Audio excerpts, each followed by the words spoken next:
And welcome to another edition of Creators Outlet. Tonight, our special guest is Mr. Mark McKenna, and he's here to talk about his children's empire books of Banana Tale. I see it's been going on for quite a while. Yeah. Why don't you tell us all about it and how this got started? Sure. So Banana Tale originally was something that transpired around a time. My daughter was 4 years old, and she had an operation to remove a cyst from her throat. And as soon as she had it removed and we were able to leave the hospital, the first thing I did was take her to Toys R Us and let her pick anything in the store she wanted. And then I started thinking to myself, I'd like to be on the other side of that at some point, create something for kids that they would really want, And I went to my dad. My dad was a really good writer, but never had anything published. And I said to him, Dad, listen, I'm in Marvel Comics, I'm at DC Comics. I'm pretty recognizable in the business right at this point. This was the mid 90s at this point, 95, 96. I said, maybe we can strike now while the fire is hot and come up with something that maybe I can bring to a publisher. So he came up with the idea of a monkey who had a banana for a tail, and he called it Banana Tail. And I tried illustrating that, and it just looked crazy to have a banana for a tail. So I ended up making him a yellow-tailed monkey instead. And then we came up with the characters, Tic Tac, who's a plaid zebra, and Rena, who's a mood color changing rhino. So kids can associate mood with color, right? If she's red, she's scared. If she's yellow, she's if she's yellow, she's scared. She's red, she's angry. She's blue, she's sad. And I have 4 books out. Published 4 books. Image published my last storybook about 4 years ago. Jim Valentino did, and it's called Banana Tale's Colorful Adventure. And then 2 years ago, I did the Banana Tale Halloween comic that sold about 1,100 copies throughout the country, which was pretty good numbers. The only problem with that is I printed it in China, and there is such a thing as a slow boat from China because it took 8 weeks to get here, and nobody's thinking about Halloween 2 days after Halloween, So I it could have done a lot better because I knew people wanted to reorder it, but again, you're thinking about Christmas after Halloween or Thanksgiving. You're not thinking about Halloween. So that's when all the candy goes on sale anyhow, right? So the new book was, what I tried to do is do 3 storybooks on the core 3 characters. Banana Tail was the first, Rena, the mood color changing rhino, was the second, and then Tic Tac is the third. And then what I was hoping to do after this was then collect everything I've ever done in the Banana Tale universe, and make it a 175 or 200 page hardcover called The Whole Banana Tale or Banana Tales, and then do these 3 30-page books plus about 7 short stories that I had developed for other books, like the Banana Tale Halloween special or Tales and Activities, which are basically 2 to 5 page stories. And then we're sitting around with my wife and my son one day, and they go, "Why don't you just do a short story book, called Banana Tale Short Stories, compilation or something like that?" So that's where I'm probably going to go now, because she feels like, my wife said this. She feels like, why redo a storybook that's already in storybook form? Why don't you just do a compilation of short stories, because they don't get the same kind of love. So that's the next project after this Banana Tale book. But right now I feel really good. I've been talking to the printer in China, Asia Pacific, and the next thing I want to do now, because I am funded, is to try to do a stretch goal of maybe $1,500 or $1,000. I'm not sure yet, to do an embossed cover, so I can have like Banana Tale coming out at the reader a little bit, like pushing forward. And And I know I got the price on it. It's just a matter of expense, if I got to pay an extra $400 for it or $1,000, I want to make sure that I'm covered. Also, with Kickstarter, they get 9% of everything that is funded. They take 4% for credit card usage, and then 5% is their fees. So even if I made $4,500, they're going to take $900 out of that, which leaves me a lot less money. Yeah. So really, the numbers I really would like to get are closer to 6,000 anyhow. It's like selling product on eBay. eBay takes their cut, Yeah. and then eBay, PayPal takes their cut, and Right. Yeah. This is a little sidebar, but Stephen Butler, who I did a Silver Sable cover with, probably in the mid '90s, Marvel character. He sent me a link to a heritage auction for the cover that we did in 1994, and it sold for $6,600.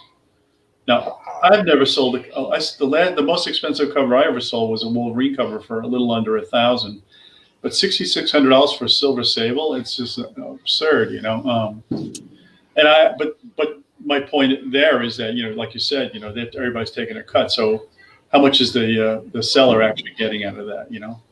40% less. I don't know. And where did he find the one person that still cares about Silver Sable 30 years later?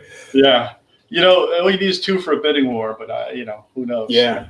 I don't know what the number was, Well, I collected Sable back in the '90s. She was a hot character, and yeah. Well, she was a girl, so yeah, she's a hot girl. Yeah. And I was quite younger, so yeah. Yeah, I know Sandman was on the cover, which was kind of cool too. So yeah, because she had recruited Sandman when he turned good for a little while. See, I didn't even know that. I had no connection to the book other than the cover. Other than doing the covers, yeah. Yeah.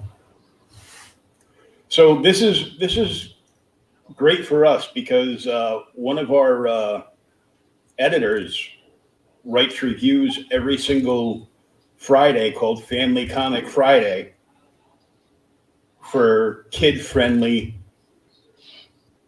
books. Okay.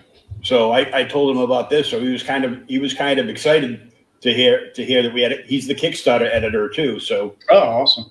After this whole video goes out, we're going to be listing out your Kickstarter and like a little write up, and we'll attach the video again to that. So right on.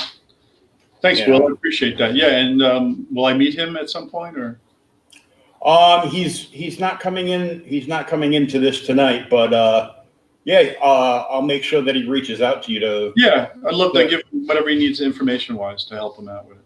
Oh, great. Thank you. Yes. That'd be awesome. Anything we can do to get more books in the hands of especially young readers.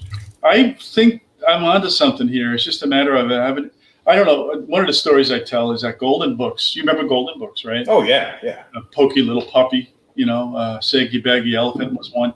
I had a shot at selling Banana Tail to Golden Books back when I first created it, and I got a call from an editor who said that they wanted to do it.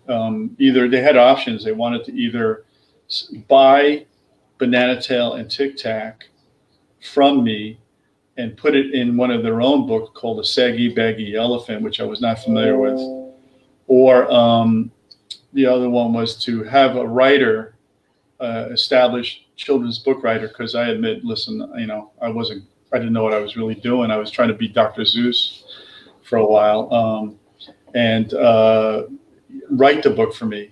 And I said, listen, and they said, listen, we want to have you come in on a Thursday, have a meeting, and we're going to discuss it. I think by that Tuesday before the Thursday, they fired my editor and went bankrupt. It happened. It happened within 3 days. Everything fell apart for me, and they were in trouble. So the whole thing fell apart. But at that point, I knew I had something that was unique because they were interested in it, and that's what prompted me to move forward. And my wife in 2003 said, "You know what? Let's do it ourselves." Unfortunately, my father passed away in 2002. We never got to see the books in print, but I still have 5 books in print now, and without him, who knows where I would have went with it, Yeah, it might have gone even.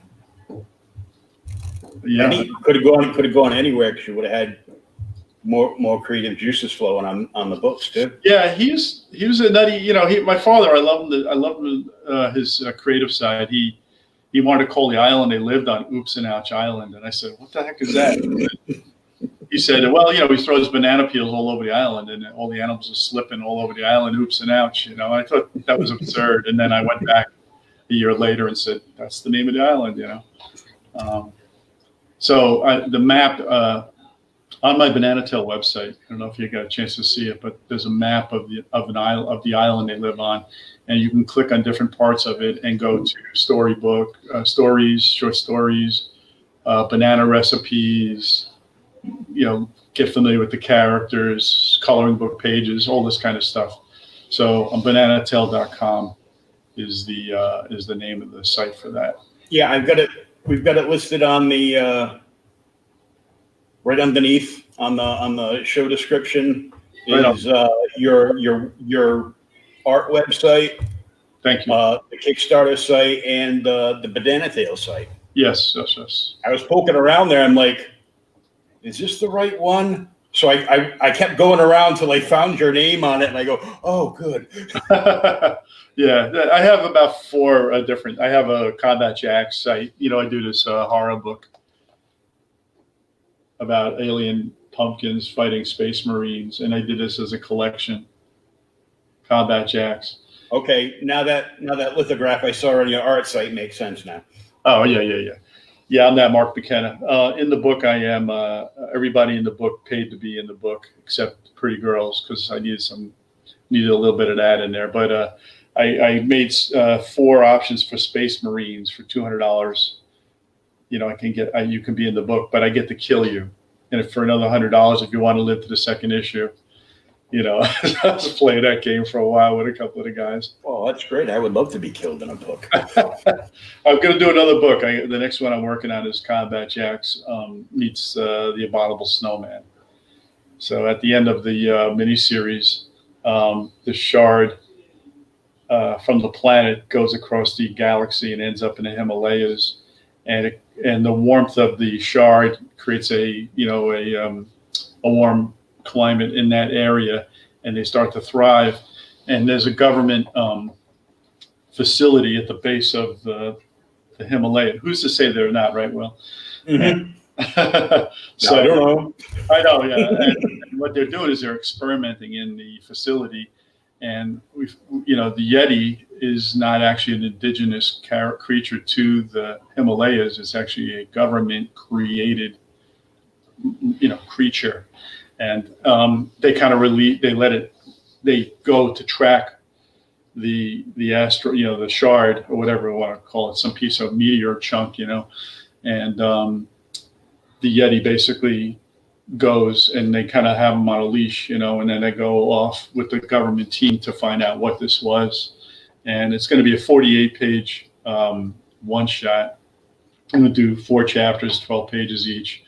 The really cool thing for me is I'm going to use 4 different artists that I'm going to work with to do 12 pages. That way nobody has to be burdened with a commitment of 48 pages.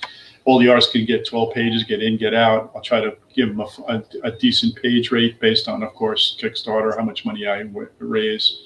I got some good names in there. Fernando Ruiz, who is a staple in the Archie business for a long time, told me he wants to be involved.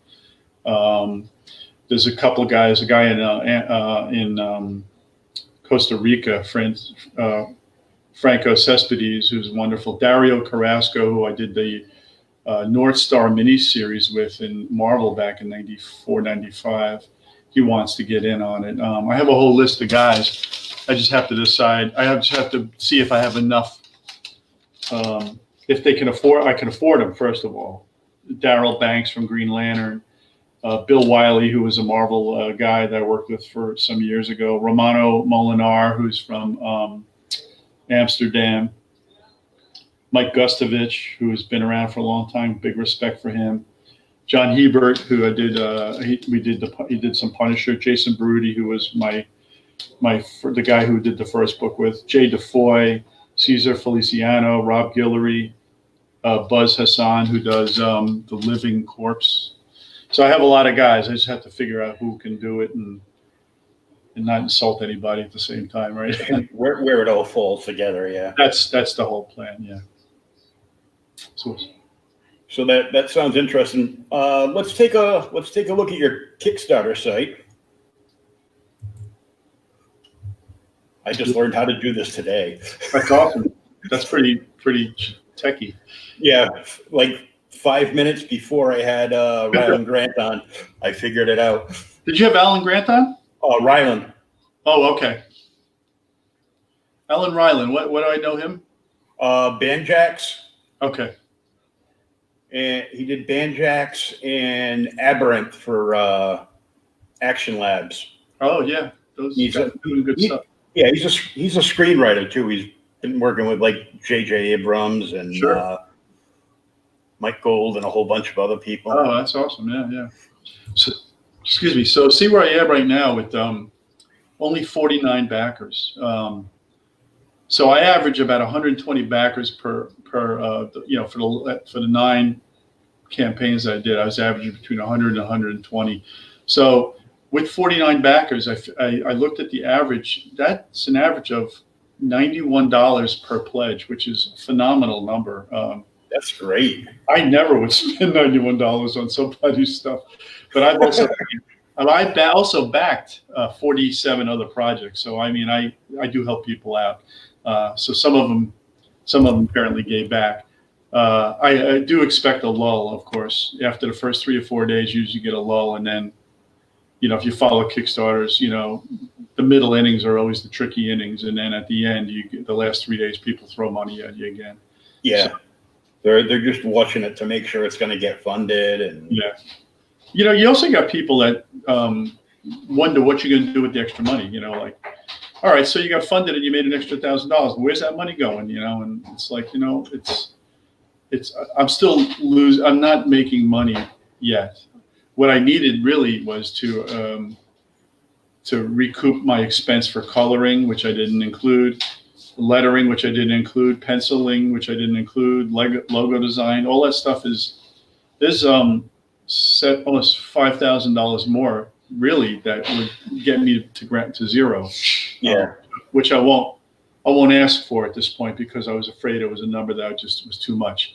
So what I was doing when the first one failed was I asked anybody who had pledged that they wanted their rewards, on the side, and I made deals with them, and I accumulated about $1,800, which I put aside and saying, all right, so now I have $4,500 plus the $1,800, and then I'm going to run indie. My son is a marketing guy. He graduated at Albany with a marketing degree. I want him to go and do an Indiegogo campaign for me, because these guys, a lot of these guys, Billy Tucci, Graham Nolan, these guys, they run both campaigns. They run Kickstarter, and then they go later and do an Indiegogo, and they do well in both of them. I was afraid it was double dipping when I did it the first time, but with the Combat Jacks collection, I raised $7,500 on Kickstarter and a little under $2,000 on Indiegogo. So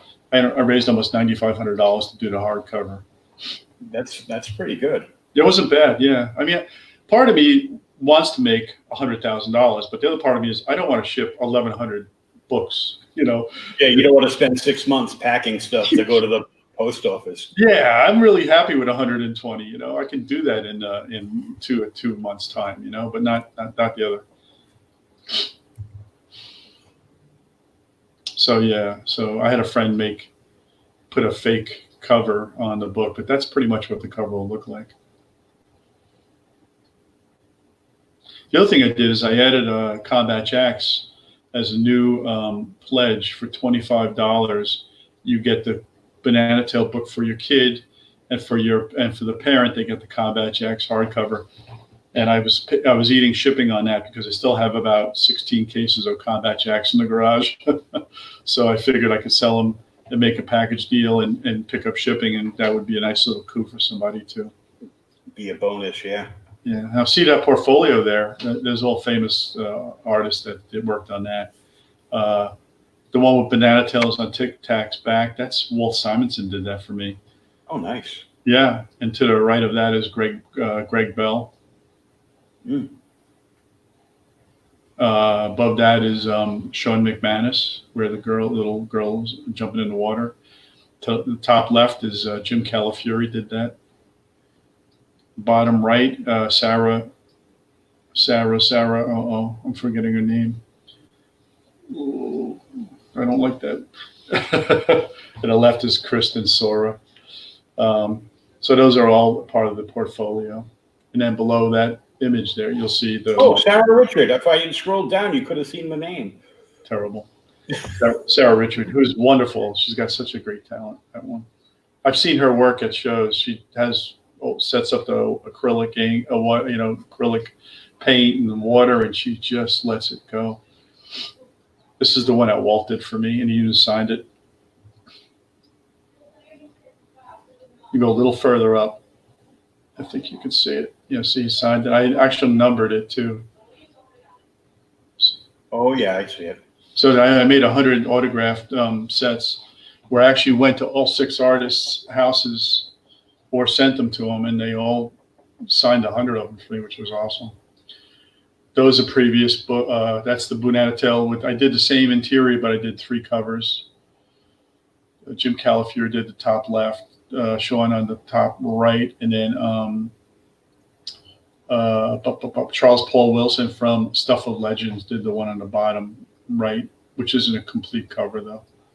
It was in before he colored it, And then Spotlight on. Look at that image. Gave me a spotlight. Diamond gave me a spotlight, which was nice because that helped sell that book for me too. Oh yeah. Well, they have plenty of room for spotlights now. True. Oh, sorry. Was I making a dig? No, it's a mess out there. I don't miss that whole thing. There's the animation. I had a film school do that. It's really beautiful.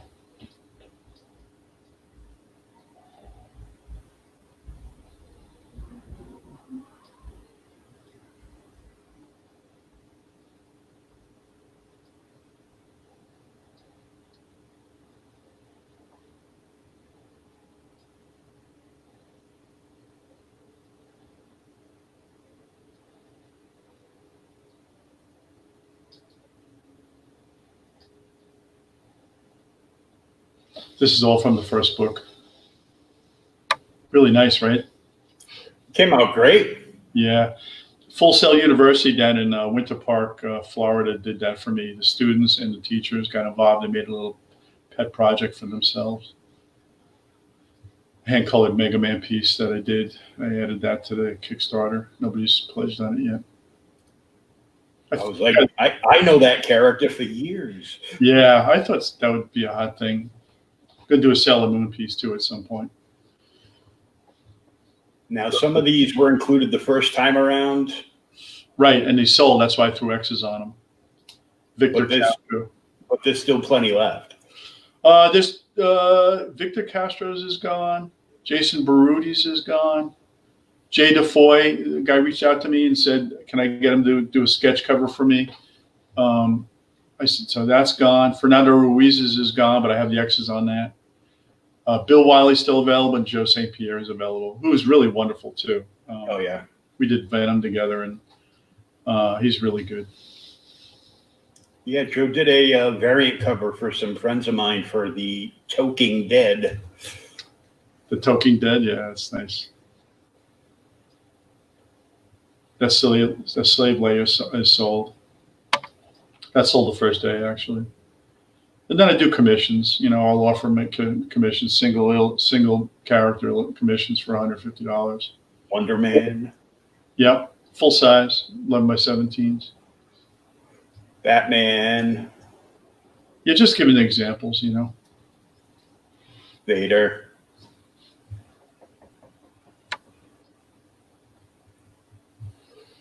Then I did these. Jim Calafiore did for my 50th birthday. Did the Avengers, the Bananagers, and then he did the Banana League. And I had them colored and made prints out of them. They came out precious, That's great.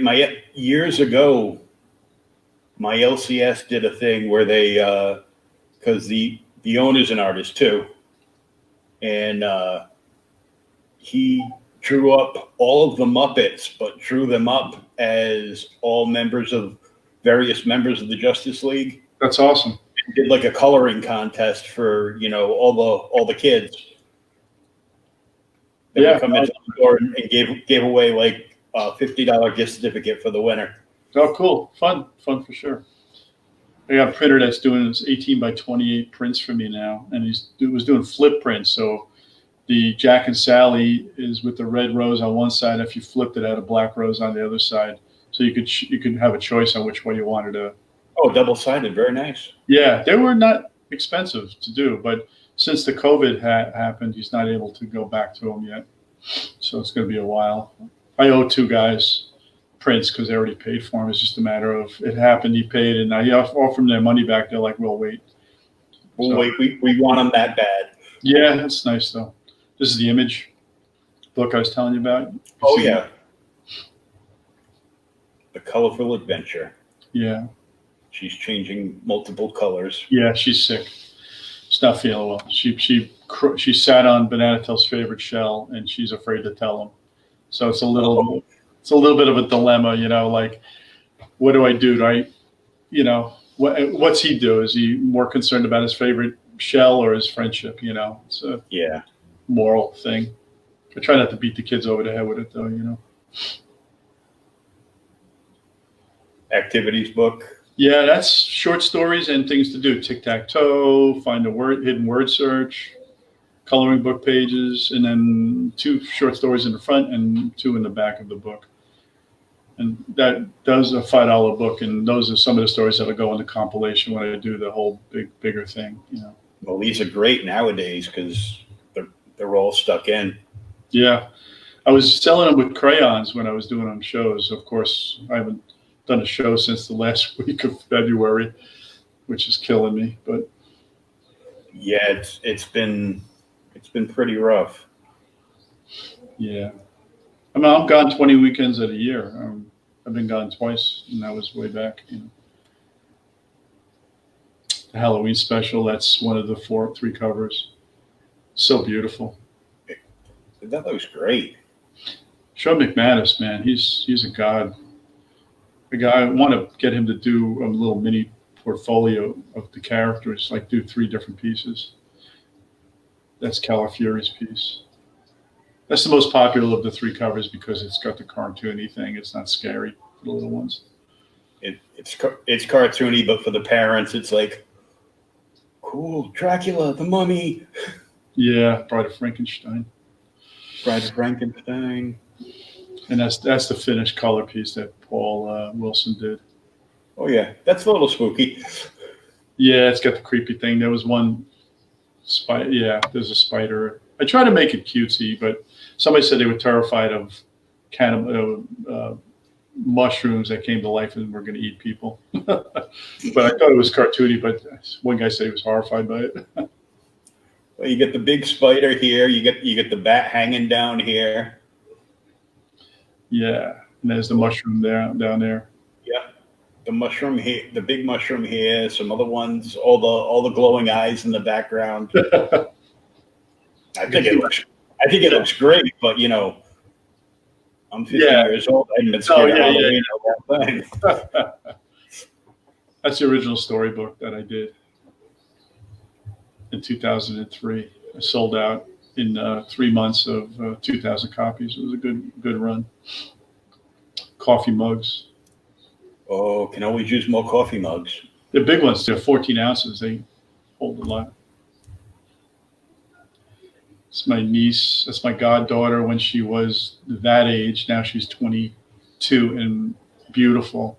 She's a dancer for the University of Florida basketball team. Oh, nice. And little CJ, he's 21 now and plays in a rock band. Good for him. Yeah, it's funny. Punk Taco. Do you know that? Yeah. The creator is a friend of mine. He offered me a book to sell, so I put it back up. It went the first time, but it's still there the second time. At least I think it is. I haven't checked to see who bought stuff. But Adam Walent is a good dude. This is Fernando Ruiz's pencils on this little version, and then I blew it up to 11 by 17 and inked it. So what you get for that $125 is you get his 8 by 10 pencil and my 11 by 17 ink, 2 different pieces. As somebody that buys these things on a regular basis, that's a bargain. Yeah. I try to keep the numbers not nutty, whereas if I was at a show and asked to do it, I might ask, more for sure. And plenty of art prints. There's probably 25, but I just picked a random batch and just put them up, Okay, so I like that one in the middle. That one is a big seller too, the Rockwell Joker. Yeah. Originally, my colorist did it without Batman having red lips. He says, if you don't put red lips on Batman, it ain't going to work. That's what he's looking at in the mirror, is his red lips. Yeah, he's painting himself as Batman. Right. Which is funny because the newest issue that just came out this past week, that's going into the Joker War arc, he's got like half of Batman's cowl and he's holding it up in front of his face. Holy crap. Sounds awesome. But seeing the cowl up on the top of the palette reminds me not of a Joker episode, but of an old Mad Hatter episode from the Adam West Batman show. Wow. Where he sprayed him with some radioactive stuff, and it turned his cowl pink. Oh, yeah? Because he was going around trying to collect everybody's hats and headdresses that convicted him to prison. So the Mad Hatter, Roddy McDowell, right? No, Roddy McDowell was Bookworm. I can't remember off the top of my head who played Jervis Tetch. Okay. The original pages from the book. I offer these too at the little more expensive ones before they get colored. That's it, pretty much. So that's the whole shebang, and we're only a couple of days into the Kickstarter, so 22 days to go. Long road ahead. I'm going to take a break and just catch my breath, and then I'll come back with it. I want to do an update. Kickstarter tells you, tell people that, do an update telling people that you've succeeded and offer them other, opportunities to pledge, or for those who haven't pledged yet, let them know that you still need their support, Oh yeah, definitely. Definitely let us know when you're getting towards the very end of the campaign. Sure. I can bring you right back on, and you can do a quick update for us, and we can put it up for you. Sure. That'd be fine. The other thing is, when I had the failed one back it ended April 7th, I raised $4,511 and we had 69 pledges. I've had 49 pledges and I've raised the same amount of money. So that just tells you how people are throwing bigger numbers at me now, Yeah. People aren't afraid to spend the money, maybe, Yeah. We're not at the end of the pandemic, but right. we're coming out of it, and with things opening back up, there's some people are going back to work, and some of the money's starting to flow again. Right. And they want stuff. Yeah, I'm happy to say, even if I drop under, if somebody pulls money from me, it's still considered successful. Even if I drop under 4,500, that's one of the things with Kickstarter. It's still considered a success. Yeah. A success, and it goes through. Yeah. Right. So we have 22 days left for the Banana Tail Kickstarter. Everybody with kids has to see this. I'm going to share this video out and tag all my cousins because they all have kids. If you want, I can send you directly to the video if you like. Unless you can pull it off there, I'm not sure how you want to work that. But if you need stuff, just let me know. I'll reach out. I can help you. Okay. Yeah.